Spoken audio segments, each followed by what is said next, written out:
In the fourth section, we will study the airborne distance. In the previous chapter, we've done the ground-to-ground distance. We know how to calculate the delta S. And when the aircraft is lifted off from the ground and until it reaches screen height, we have the airborne distance. That's what we are going to take to look at. So calculation of the airborne distance can be considered through the energy point of view. And do you still remember how did we derive the delta as ground-round distance? That's based on the second law, and then we do the integration of ds. Okay, so now let's see how can we do with airborne distance. And during the takeoff or airborne run, the thrust is larger than the drag. So there is the excess of energy available due to thrust larger than the drag can be used to increase either kinetic energy or potential energy through increase in forward speed and altitude, respectively. So from the energy point of view, we have potential energy and kinetic energy.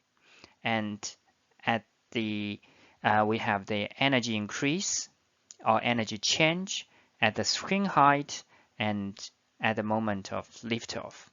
Okay, then we know half mv squared is a kinetic energy and mgh is a potential energy. We just plug in the kinetic energy and the potential energy and organize the kinetic energy together and move the potential energy together. Okay, then we have delta E is the work done by the excess force T minus D times SA. So that's a work done. And so we have two delta E's. One is the energy change. The other is work done by the force. So we put them together, we get this relation. And so we just replace M by W over G. So we can get another relation. So we put SA explicit. We have the relation for SA now. Okay, so we just reorganize a little bit, move the weight out of the bracket so we can have the airborne distance. And it's related with velocity and height at the moment of screen height and the liftoff, and also thrust and the drag. Okay, so in the previous section, when we calculate the ground-to-ground distance, we know thrust changes with velocity. And basically what happens is when velocity increases, the thrust decreases. And also drag varies with CL, lift coefficient, or angle of attack. And there is also reduced ground effect.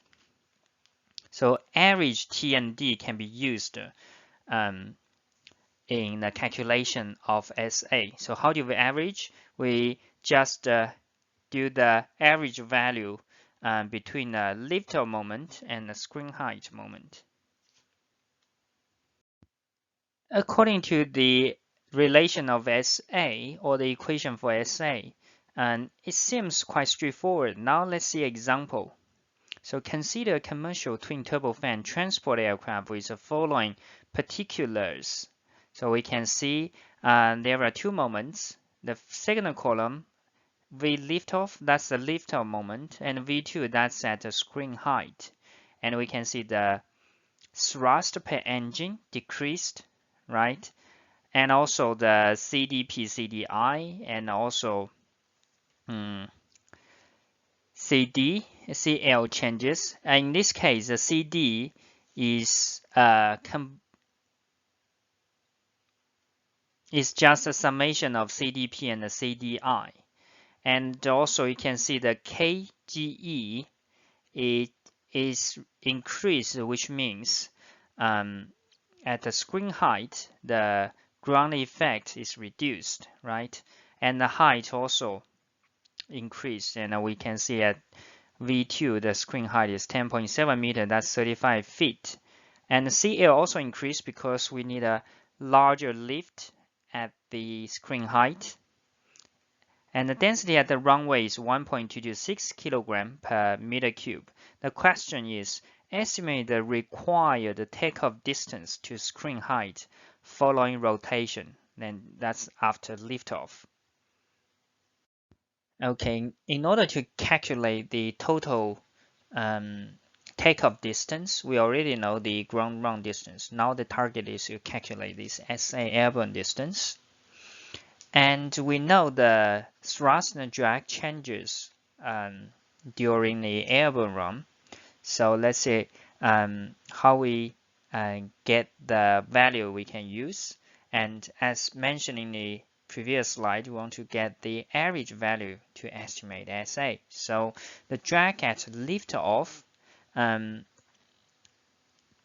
has two components. One is a parasitic drag, the other is the induced drag.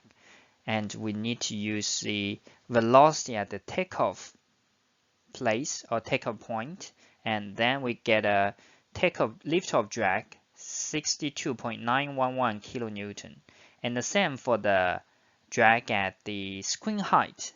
And at the screen height, the velocity is larger at V2, and also the induced drag, because of the reduced ground effect, the induced drag is greater. And then the D2, the drag at V2 is increased to 263.8 kilonewton. And then the average drag is 163.36 kilonewton. And the same for the thrust. We know the thrust at the liftoff and the thrust at the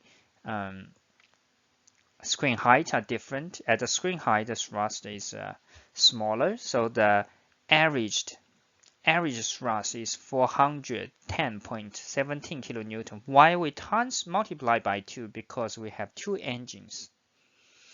Okay, we get all the thrust and drag and the height and the velocity at the takeoff, liftoff, and screen height. So we can have the SA is 534.4 meter, and then the total takeoff distance is 1,790.5 meter in total.